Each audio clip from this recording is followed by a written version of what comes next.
Hi guys, ഇന്ന് നമുക്ക് ഒരു സിമ്പിൾ ഹാലോവീൻ ഡെക്കറേഷൻ ഉണ്ടാക്കിക്കൊണ്ട് ഹാലോവീൻ ഫെസ്റ്റിവലിന്റെ പിന്നിലുള്ള ഒരു കഥ കേട്ടാലോ?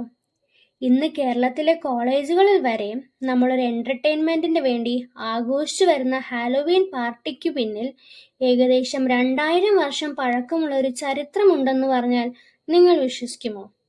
അപ്പോൾ ഞാൻ പറഞ്ഞതുപോലെ ഏകദേശം 2000 വർഷങ്ങൾക്ക് മുൻപ് ഏൻഷ്യന്റ് അയർലൻഡിലെ കാൽറ്റിക് സമുദായത്തിൽപ്പെട്ട ആളുകൾ അവരുടെ ഹാർവസ്റ്റ് സീസന്റെ അവസാനം സാംഹൈൻ എന്നൊരു വിചിത്രമായ ഫെസ്റ്റിവൽ ആഘോഷിച്ചിരുന്നു. അവർ വിശ്വസിച്ചിരുന്നത് ഒക്ടോബർ 31-ന് മരിച്ചവരും ജീവിച്ചിരിക്കുന്നവരും തമ്മിലുള്ള അകലം ഇല്ലാണ്ടാകുന്നു എന്നാണ്.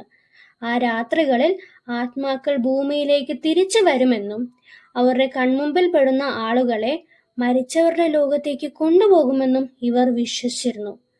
അങ്ങനെ അവർ വേഷം മാറിയും മുഖം മറച്ചും പന്തങ്ങൾ കത്തിച്ചും ആ ആത്മാക്കളെ അകറ്റി നിർത്താൻ ശ്രമിച്ചു. കുറെ നൂറ്റാണ്ടുകൾ കഴിഞ്ഞപ്പോൾ അയർലാൻഡിൽ ക്രിസ്ത്യാനിറ്റി സ്പ്രെഡ് ചെയ്യാൻ തുടങ്ങി. അവർ നവംബർ 1 ഓൾ സെയിൻസ് ഡേ ആയി ആഘോഷിച്ചു.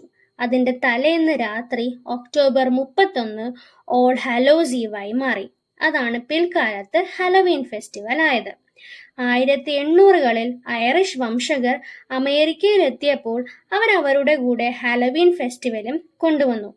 അങ്ങനെ അമേരിക്കക്കാർ അതിനെ മോഡേണൈസ് ചെയ്ത് ട്രിക്ക് ഓർ ട്രീറ്റും കോസ്റ്റ്യൂം പാർട്ടിയും പംകിൻ ഡെക്കറേഷൻസും ഒക്കെയായി ആഘോഷിക്കാൻ തുടങ്ങി. അങ്ങനെ ഇന്ന് ഹാലോവീൻ നമ്മുടെ കൊച്ചു കേരളത്തിൽ വരെ എത്തിയിരിക്കുകയാണ്. ഇതാണ് ഹാലോവീന്റെ പിന്നിലുള്ള കഥ.